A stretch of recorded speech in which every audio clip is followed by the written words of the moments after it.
Oui, Monsieur le Président, merci, chers collègues. L'insécurité en France est un sujet qui préoccupe nos concitoyens à juste titre. Qu'il s'agisse de vols avec violence, de vols à l'arraché, de cambriolage dans nos quartiers, d'agressions sans motif réel sur la voie publique ou encore de dégradation de biens publics ou privés, l'insécurité est en constante augmentation. Un constat alarmant. Les chiffres de la délinquance ne font que confirmer ce sentiment.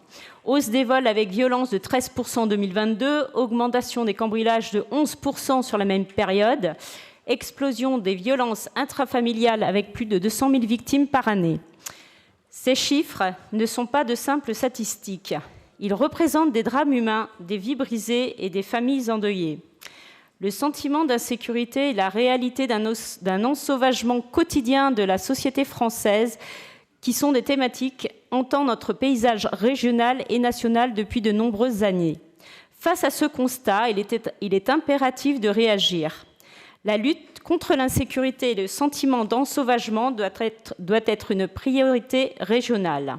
S'il est indispensable de renforcer les moyens de la police et de la justice pour garantir la sécurité des citoyens, il faut également s'attaquer aux causes profondes de la criminalité en investissant dans l'éducation, la prévention, l'insertion sociale, ainsi que la vidéosurveillance intelligente.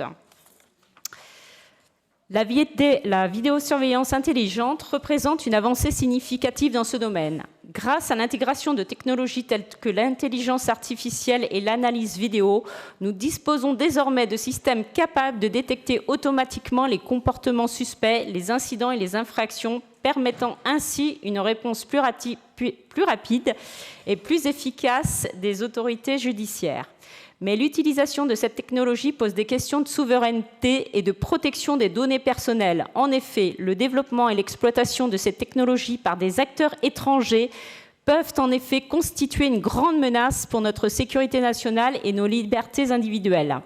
Il devient donc nécessaire de soutenir la recherche et le développement de technologies de vidéosurveillance intelligente Made in France dans notre région et non plus à des structures chinoises ou américaines, mais avec les pays européens pour développer des technologies de vidéosurveillance intelligente communes.